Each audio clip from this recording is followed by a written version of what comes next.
Welcome to the Unitarian Universalist Congregation of Danbury. My name is Annie Chenal, and I have been a member here for about 5 years and a Unitarian for perhaps 13. If you don't notice me here during the service, I'll be downstairs with the little ones, the 3 to 6-year-olders, with the spirit play, which I really, really enjoy. And it's worth your time to volunteer for RE. As we gather together, please silence your phones if you have not done so already. I am so glad that you're able to join us this morning because you're an essential part of our celebration today. Whether today is your first or 1,000th Sunday in our midst, in person or online, we are stronger because you are with us. As we gather this morning, we respectfully acknowledge that our physical building is on the traditional land of the Pagussit people. And the word Pagussit in the Pagussit language is where the river widens. So it's all of Fairfield County and a little beyond. This morning, Reverend Tony will continue our month of services on the theme of justice and equity by looking at the prejudices we hold about poverty and those who live in poverty, as well as what a more just and equitable way of viewing poverty might look like. Before we get started this morning, I invite you to greet your neighbors, either here next to you or joining us online. And say hello, introduce yourself to someone you haven't met.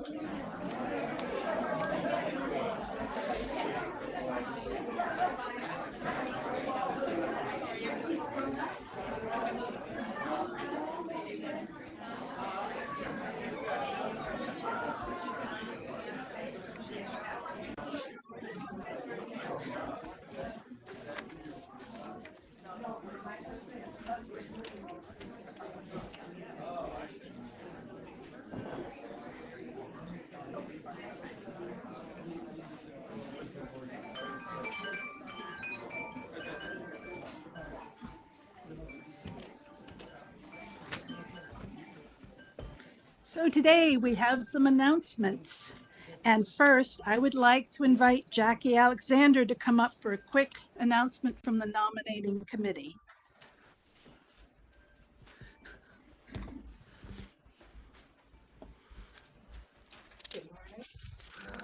I'm Jackie Alexander, as Ann said, of the nominating team, and our task is to find qualified candidates for the elected offices of our congregation.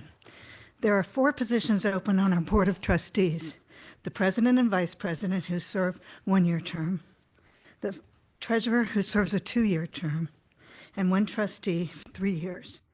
We also recruit members for the nominating team and the moderator for our congregational meetings. This year, our secretary, Nancy Cullen, and our moderator, Randy Becker, and I are willing to serve another term. So we encourage you to join us for a rewarding and meaningful experience.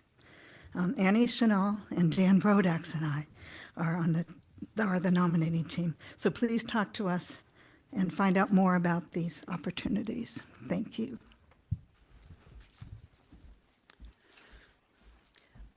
Love is the spirit of this congregation, Oops. To move together in peace and to celebrate life and celebrate life.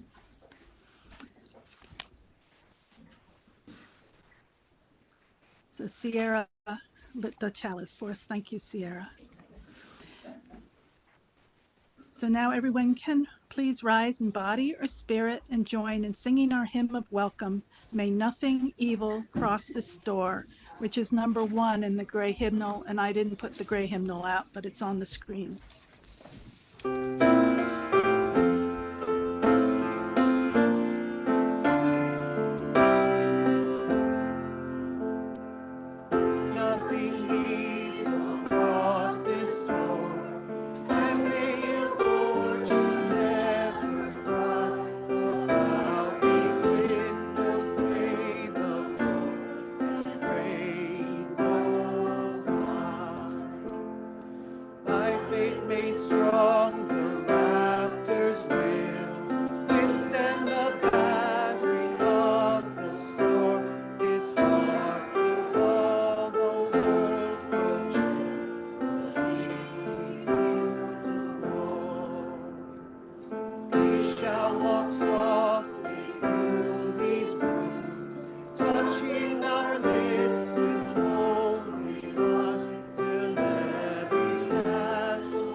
It's so good to be together.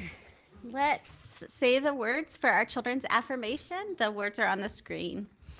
We are Unitarian Universalists. We are people with open minds, loving hearts, and helping hands. We care for the earth and each other. Instead of a story today, we've got something that's a little more like a game. It's called This Is Me. And then on the way in, I heard on the radio, This Is Me, you know, from the Greatest Showman song on the radio, so it's especially fitting. I'm going to read 9 descriptions of people, and if you hear a description that sounds like you, when I ask the question, is this you? I invite you to raise your hand and say, this is me. Now, the thing about this is that you can raise your hand a little or a lot.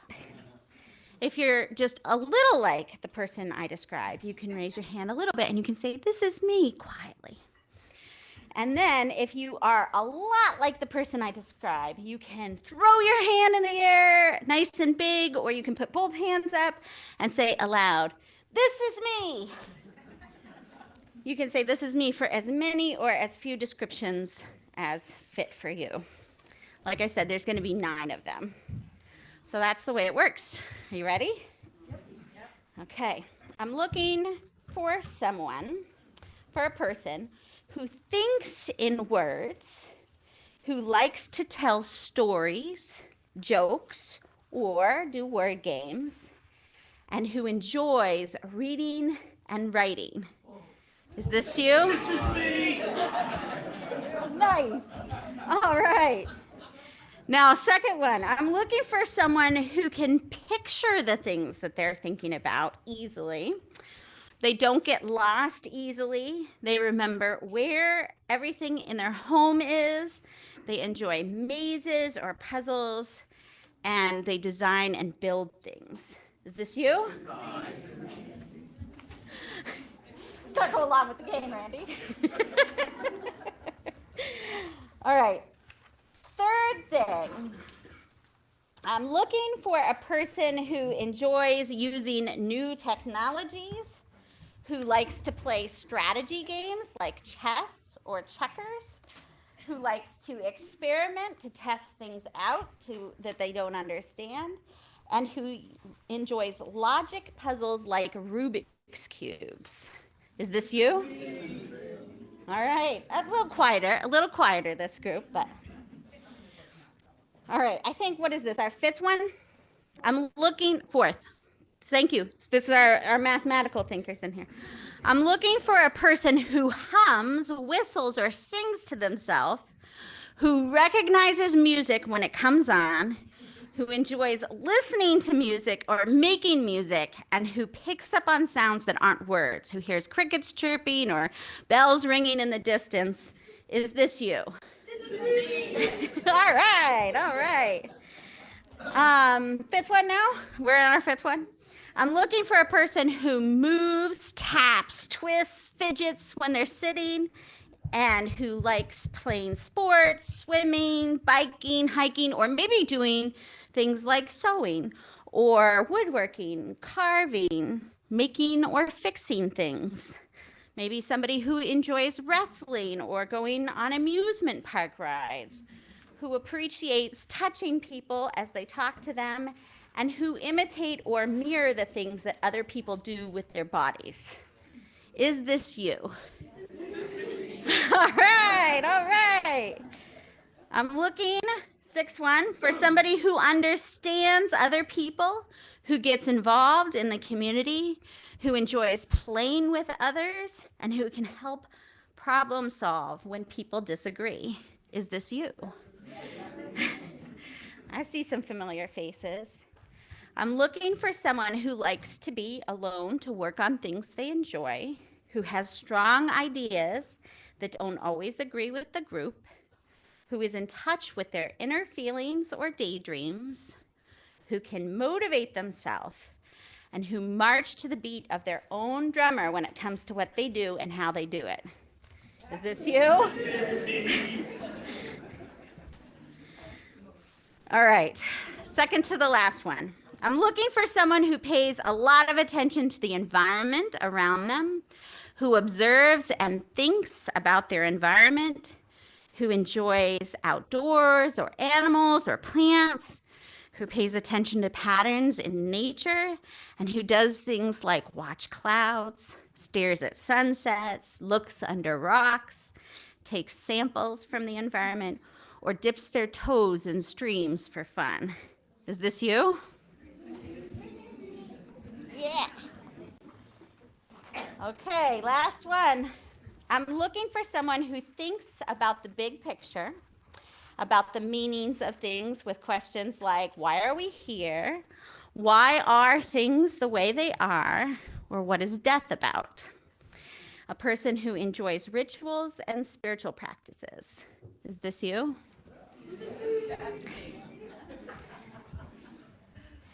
Now, these things might not have been perfect descriptions of all the people in the room, but I wonder if there was anyone here who didn't have at least one category that you felt like you could say loudly or quietly, this is me.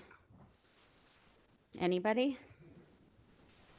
A little over 100 years ago, people started thinking that they could test how smart someone was, and they made tests to do just that. Now, there's a lot of terrible racism and ableism in that history that I won't have a chance to talk about right now. But I will say for the last 100 years, we have been learning about the many problems of thinking that intelligence is a single testable thing. And there are people like psychologist Howard Gardner, who created the categories that made up the descriptions I read about people today, who have urged us to understand intelligence as the many and varied ways that people understand the world, interact with the world, and contribute. And without that variety, without different people being good at different things, we would not be able to thrive as a human community. We would not be doing well at all if everybody was just exactly the same. We need all those different ways. We need my ways and your ways and the ways of the people sitting next to you. We need you just as you are. I am so glad to be sharing life on this planet together now. So ends our game and our story. And now I invite anyone who would like to head to the lower level for this morning's children's programs to please come with me and our volunteers now as we sing together This Little Light of Mine.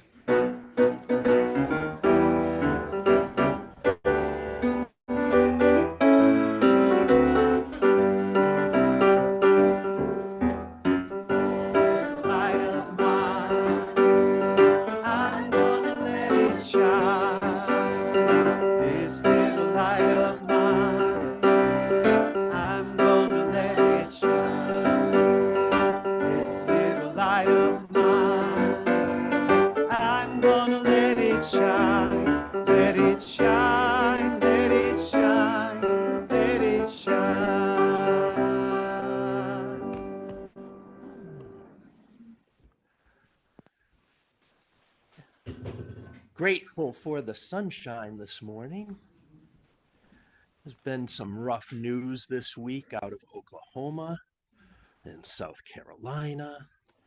There's also been some good news this week in people's lives. And so we come to a time of milestone sharing, a time to be together in quiet community and remind each other we are all in this together here in the congregation, this sometimes painful and sometimes wonderful human experience. A time for sharing of personal difficulties and personal celebrations. A time to remember those who are ill in body or spirit and who, for whatever reason, need our love and support. Together, we create a heart space for seeking and granting forgiveness, a space where we may put and share grief and loss, a time when we can offer healing and hope, and a time to give thanks for the blessings in our lives, be they great or small. And in order to create this space for each other, here and now, we refrain from making announcements at this time or sharing political opinions. As we ask for grace from one another, we're reminded of all the ways we belong to each other in covenant and in love. And I invite you to share, as you are so moved, silent milestones by placing a stone in the water, and then we'll have an opportunity for brief spoken milestones.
So today we have a couple of readings. The first is an excerpt from Hillbilly Elegy by J.D. Vance.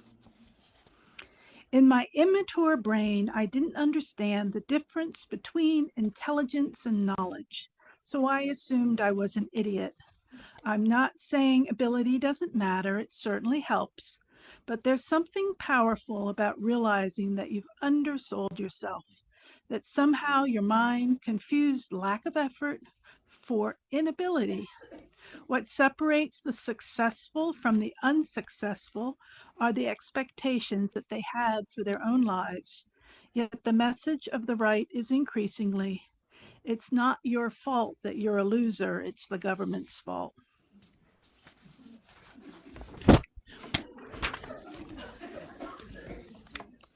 An excerpt from Letters from Prison by Dietrich Bonhoeffer. Stupidity is a more dangerous enemy of the good than malice. One may protest against evil, it can be exposed, and if needed, prevented by use of force. Evil always carries within itself the germ of its own subversion, in that it leaves behind in human beings at least a sense of unease. Against stupidity, we are defenseless. Neither protest nor use of force accomplishes anything here. Reasons fall on deaf ears. Facts that contradicts one's prejudgment simply need not be believed. In such moments, the stupid person even becomes critical. When facts are irrefutable, they are just pushed aside as inconsequential, as incidental. In all this, the stupid person, in contrast to the malicious one, is utterly self-satisfied, and being easily irritated becomes dangerous by going on the attack. For that reason, greater caution is called for when dealing with a stupid person than with a malicious one. Never again will we try to persuade the stupid person with reasons, for it is senseless and dangerous. Now we're going to move into our offering. When you give your time and energy to the work of this congregation, and when you donate to its financial support, you are giving gifts to each other, or we are giving gifts to each other. Each one gives to and receives gifts from all of our members and friends. Together, we give to the community around us. To make your gift this morning, you may use the link or the QR code that is posted in the chat or projected on the screen. You may also mail a check to UUCD at 24 Clapboard Ridge Road in Danbury, and thank you for your generosity.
Stupid, dummy, moron, dumbbell, dunce, retard, half-wit, simpleton, nitwit, airhead, lame brain. There are others. I am not proud to admit that I've used all of these at some point or another. Since 2015, I've probably used these words more than I have my entire life up to that point. especially in reference to those of a certain red baseball-hatted political persuasion, as well as sometimes humanity in general. Anger, fear, frustration cause us to label, name call, scapegoat, and demean, even when every fiber of us knows that it's wrong to do that. This is the third in a series of sermons I've been doing that look on some underground or hidden prejudices, the things that don't get the top billing. We've looked at fat phobia, we've looked at poverty, and today we're going to look at being uneducated and some of the attendant problems that go along with prejudices in that area, but also the problem of ignorance itself and how that's dangerous. Over the years, and I think Sierra Marie's Time for All Ages this morning reinforced for us, we've learned that not everyone is as stupid as we might have thought they once were. Once upon a time, we didn't know so much about how people learn and how our brains work. Learning disabilities and dyslexia, attention deficit disorder, a whole range of things explain to us now why some people seem to have such a hard time learning. And we understand that better now. We also know now that if you're poor, that if you're tired, that if you're hungry, that if you're suffering from trauma, that if you're cold, you don't learn well. And you don't develop your intellectual capacities as well. Doesn't mean you're not intelligent. We've learned that human beings can have a variety of intelligences in a variety of different areas. And yet we still tend to see people who share our particular way of learning and intelligence as smart, and others who don't as, well, not so smart.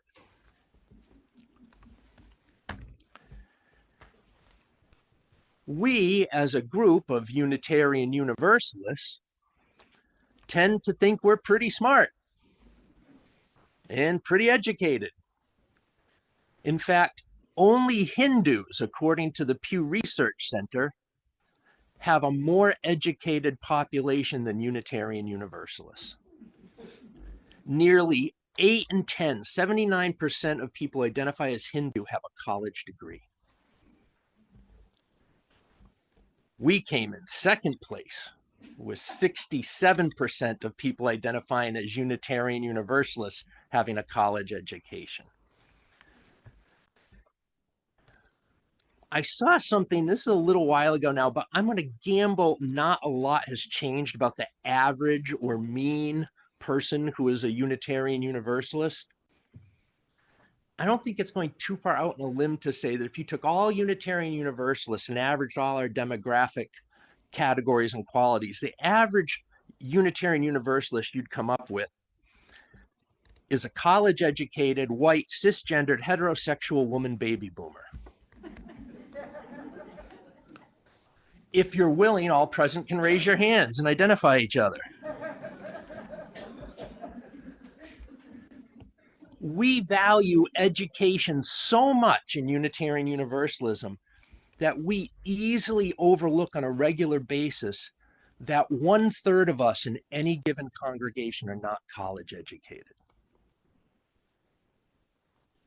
Whoa. 2/3 is a lot, but when you look at this way, 1/3 is also a lot. That's a lot of people. Not everyone among us has a college degree, listens to NPR, knows about good wine, appreciates art, and votes Democrat.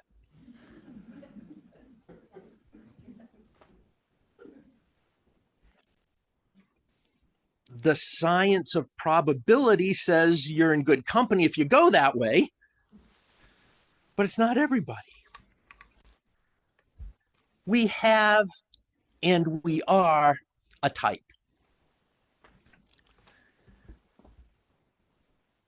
We are a type, like all types, that come with our own attendant and inherent prejudices and attitudes. It's cliche almost to say that we are the East Coast intellectual elite. Sitting here in Connecticut this morning, we are literally the East Coast intellectual elite. We don't care as much for the illiterate rabble. But we also have to ask, well, what's literacy? Literacy is not just the written word on the page, in books, printed on paper. Literacy itself can develop and change. From the advent of written language to the invention of radio and television and moving pictures, being literate meant knowing language, being able to read and write it, and learning from that in books and other such things. That's one literacy, but there are many others, especially now. Now we have an entirely new literacy developing that's primarily visual, but full of pictures, still or moving. If you go to someone to consult with them about designing a great website for your congregation, they're going to tell you to get rid of the text and replace it with images and video, not of your building, but of smiling faces and people doing things. It's a different literacy. No one's going to read all your text anymore. It's annoying and long-winded. I watched something fascinating happen with my son as he was growing up. As you would expect the child of a minister and an elementary school teacher to do, he read voraciously as a child until about middle school. And I don't think he's picked up a book that wasn't for high school or college since. He graduated with honors from a very prestigious college. Never see him read a book. It's not his primary literacy. He's not stupid. I read a lot less than I used to. During COVID, I noticed that for the first time in my life, I listened to more books than I read. Either from the Kindle or in a book with pages and paper. Literacy develops and evolves. What we consider to be smart changes along with it. There's nothing wrong with valuing education and intelligence, but we do need to watch out for our inherent biases, because they do have a great effect on us, most often when we're not aware of it. We tend to assume that being educated and intelligent means having a college degree or a graduate degree, and an intellect geared towards reading and writing and text and debate and discussion and the scientific method and avoiding logical fallacies. It's all good stuff, don't get me wrong. But there are plenty of brilliant people who don't like to read even though they can. There are plenty of brilliant human beings who don't like to have debate and discussions about esoteric topics, and would not be caught dead in a museum of any kind, at an art house film, or listening to blech NPR.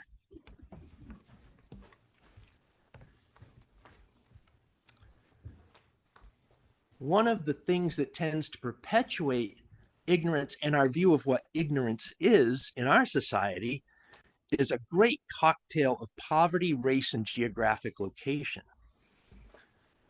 These combine to give us a horribly unethical intellectual and educational landscape. Example of this, I grew up in a small central Massachusetts town. It was full of apple orchards, and it was full of factories.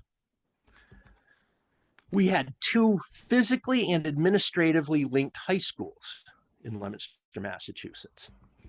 Leominster High School and Leominster Trade High School. LHS was for those who were going to college. And LHS students studied biology and chemistry and physics and algebra and calculus and trigonometry and literature and history and sociology and economics and history, psychology and civics. Those are just some of my classes.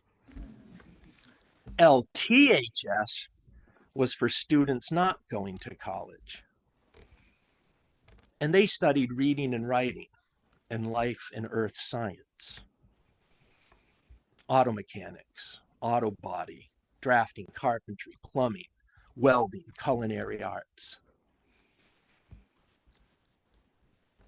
LHS students, and I grew up in the 1980s, so forgive me, everybody who's older and younger than me, listened to pop and new wave music, wore skinny ties, dyed our hair weird colors, played sports, did student activities like the student council, and performed in musicals. Trade rats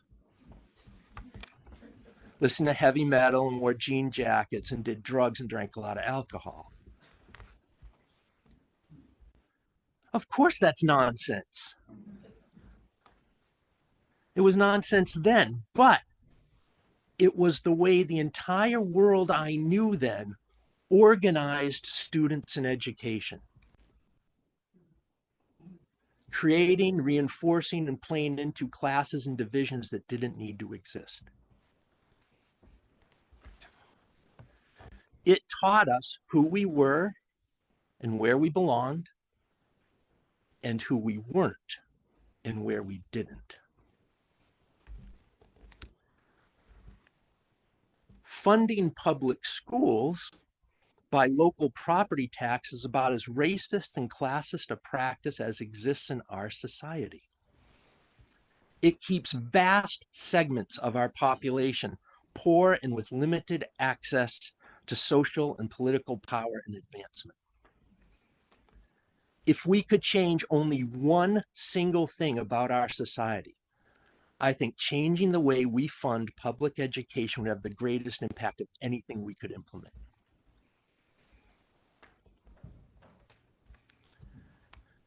Yes, we're in a Unitarian Universalist church, so I'm going to cite NPR because it's what we do in our type. A 2016 Spotlight piece they had to go look up because I remember hearing this.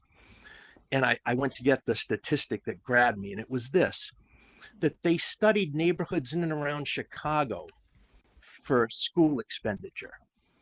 One neighborhood in Chicago, the poorest, and therefore the poorest school district, spent on average at the time $9,000 a year per pupil.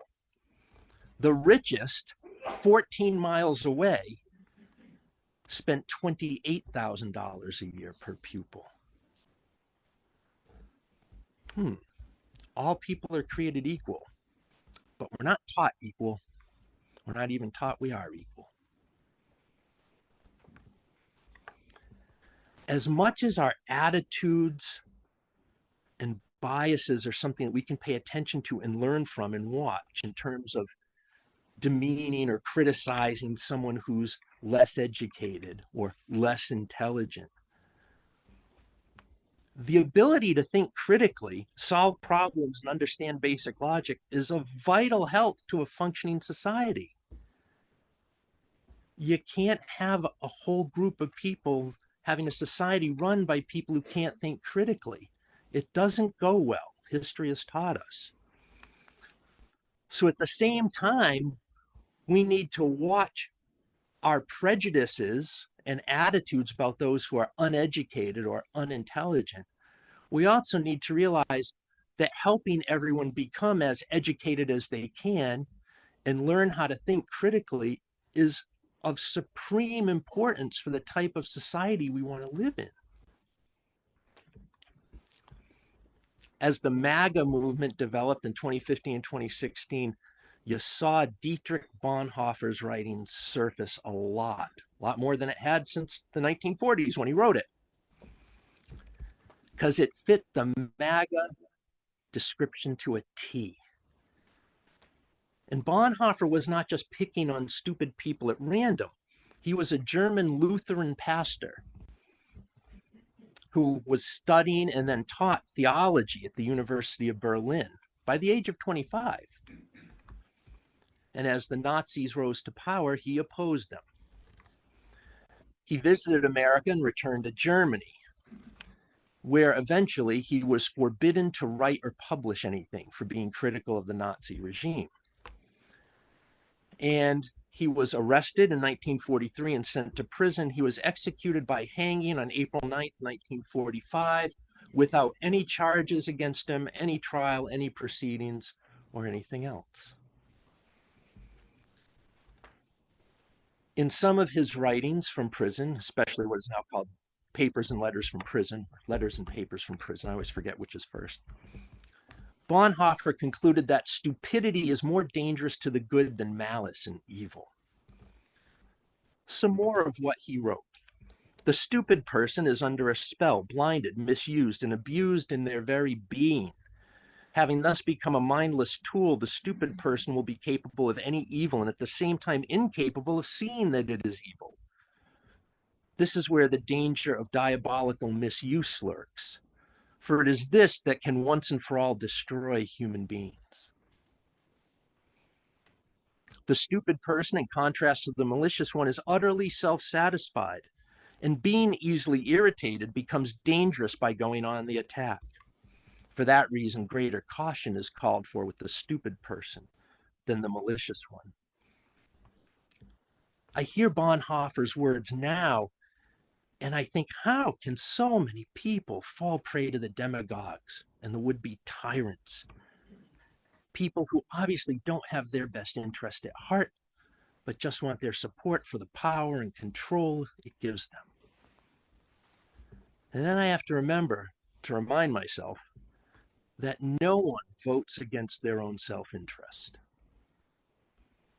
Politicians and policies may not, in fact, help certain people, but no one, you don't, no one else does, votes against what they perceive and understand as their self-interest. And as we think they are deluded, so they think we are deluded.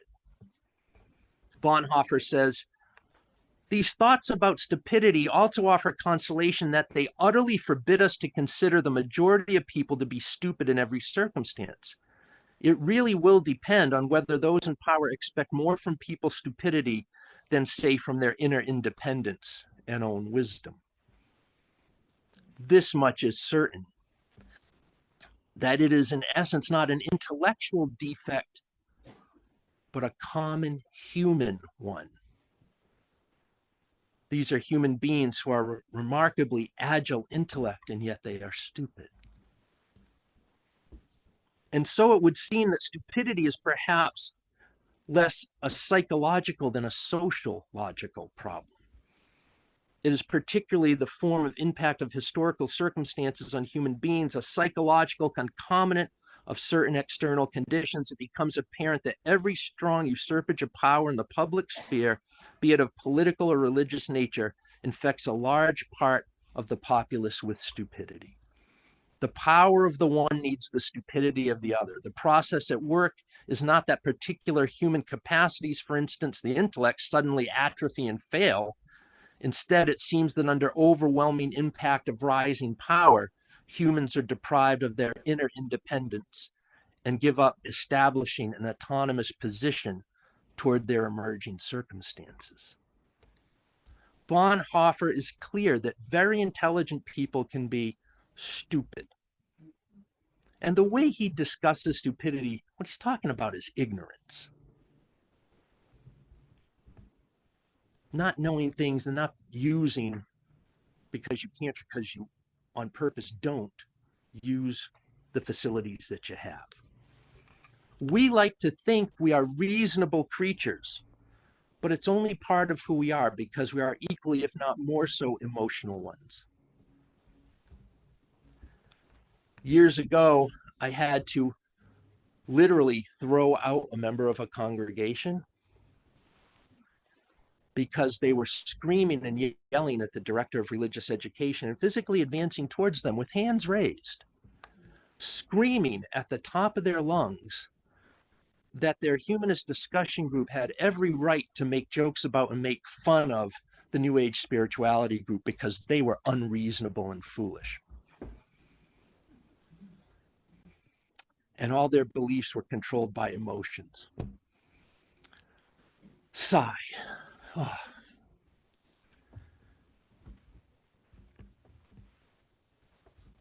Fear, hate, anger, the deadly trinity of emotions that twirl around each other, and we lose sight of reason. We don't want to hear arguments. We don't want to hear about data. We don't want to hear about facts that contradict our own preferred conclusions. And over time, in an instant, stupidity does evil and becomes evil.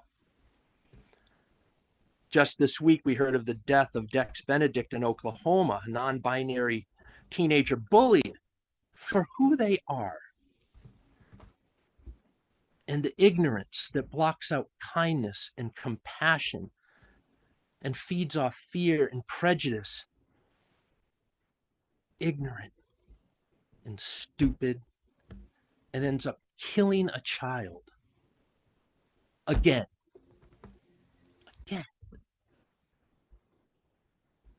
Stupidity, ignorance isn't more dangerous than malice and evil. It is a malice and evil of its own, in its own way. Be it the lie of a master race, or that an election was stolen, or that there's no such thing as a non-binary person. Once a person is bought into the lie, it becomes increasingly difficult to reach them in any reasonable way. And that's what makes it frightening. Carl Sagan called it one of the saddest lessons of history that once a person has bought the con and taken the deep dive, they reject any evidence that they've been, and I love his word, bamboozled. And he says, we no longer interested in finding out the truth. The bamboozles captured us.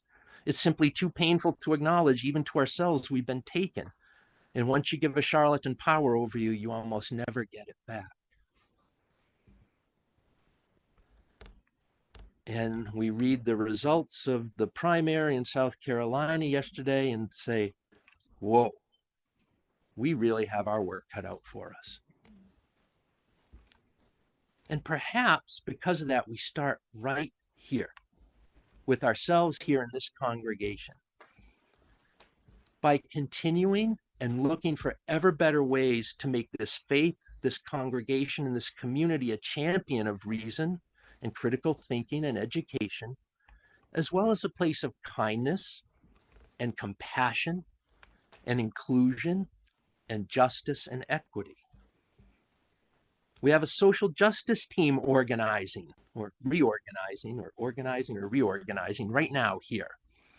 So maybe one of the things we can do together is extend an invitation to our community, the people who live around us right here in our part of Connecticut, to those who are like us and to those who are not like us especially, to enter into conversation. As we champion our values, as we do our own individual work to get out the vote and work for all type of really valuable and humanitarian causes.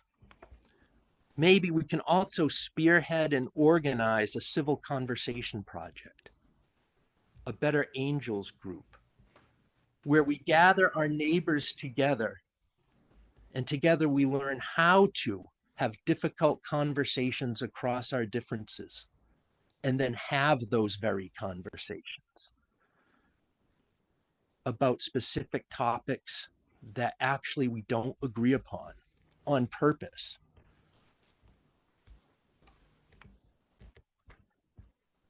I don't want to fall into false equivalency on this, but our continued estrangement from our neighbors along any lines is not the way to peace, and it's not the ultimate way to justice, and it's not the ultimate way to fairness and equity. Because the evil that ignorance can unleash is a hell on earth. And so if our love is up to the task, I would like to suggest that our project then becomes together. We find a way to talk to those who are different from us and a way to love the hell out of the world.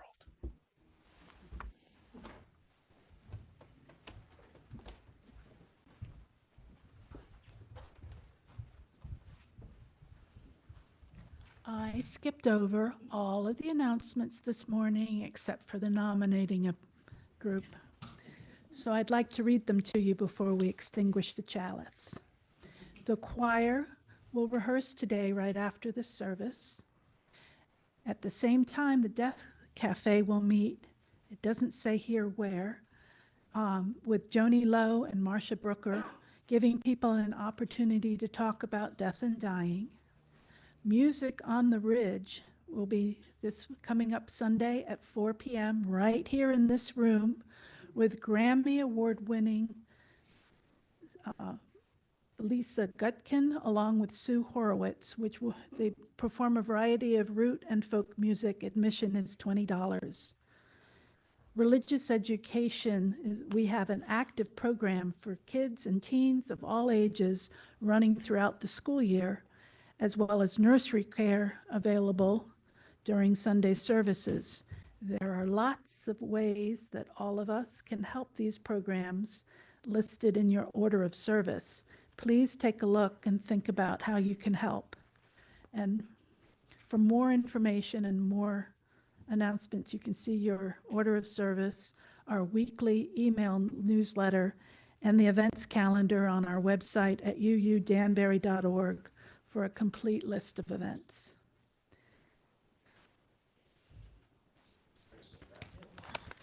And so now we'll go into extinguishing the Sing chalice. Hymn of Celebration ahead. first. Hymn of Celebration, which is Come and Go With Me.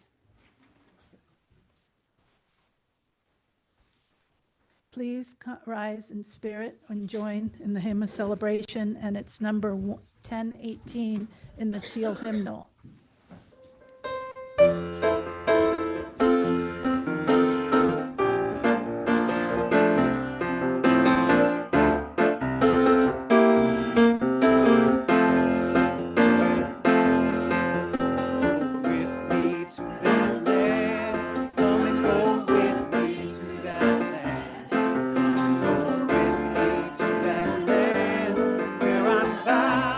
Where I'm bound, come and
can be seated.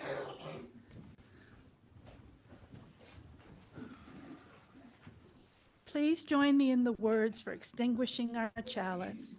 We extinguish this flame, but not the light of truth, the warmth of community, or the fire of commitment. These we carry in our hearts and out into the world until we are together again.